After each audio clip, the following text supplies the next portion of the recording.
दोस्तों, कश्मीर के पहाड़ों के बीच एक समय ऐसा था जब एक शक्तिशाली साम्राज्य का उदय हुआ।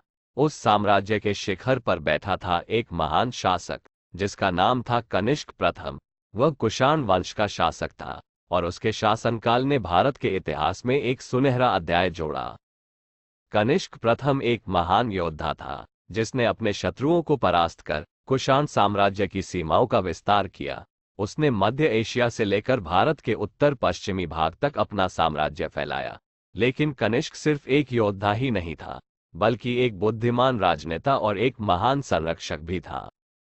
उसने अपने राज्य में शांति और समृद्धि लाए, किसानों को प्रोत्साहित किया, व्यापार को बढ़ावा दिया और अपने राज्य की अर्थव्यवस्था को मजबूत किया। लेकिन इससे भी महत्वपूर्ण बात यह थी कि कनिष्क एक महान धर्म संरक्षक था। वह बौद्ध धर्म का अनुयायी था और उसने इस धर्म के प्रचार प्रसार में महत्वपूर्ण भूमिका निभाई।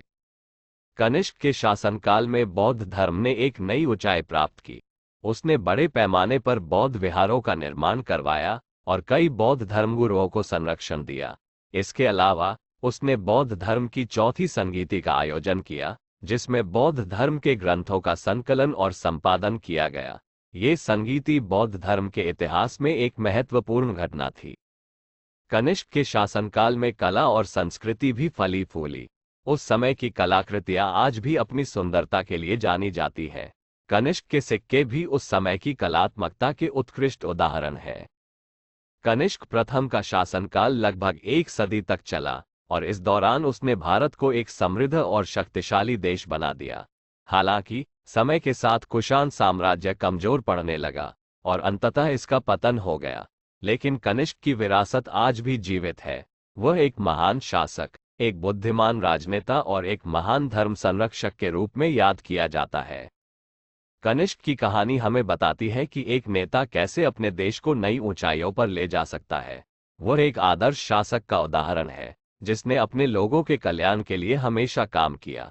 कनिष्क की विरासत हमें प्रेरणा देती है कि हम भी अपने जीवन में महान कार्य कर सकते हैं और समाज के लिए योगदान दे सकते हैं।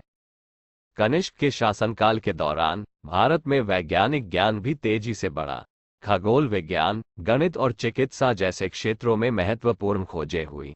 कनिष्क ने इन क्षेत्रों में भी रुचि दिखाई और विद्वानों को प्रोत्साहित किया। कनिष्क के काल में भारत का व्यापार भी फल फूल रहा था। व्यापारी मार्गों का विस्तार हुआ और विभिन्न देशों से व्यापार बढ़ा। इससे भारत की अर्थव्यवस्था को मजबूती मिली और देश की समृद्धि में वृद्धि हुई। कनिष्क के शासनकाल के बाद भी बौद्ध धर्म भारत और उसके बाहर तेजी से फैलता रहा। कनिष्क द्वारा किए गए कार्यों ने बौद्ध धर्म के विकास में एक महत्वपूर्ण भूमिका निभाई। आज भी दुनिया भर में लाखों लोग बौद्ध धर्म का पालन करते हैं और कनिष्क को इस धर्म के इतिहास में एक महान व्यक्ति के रूप में याद किया जाता है। जानकारी अच्छी लगी तो कृपया वीडियो को लाइक कीजिए और चैनल को सब्सक्राइब कीजिए।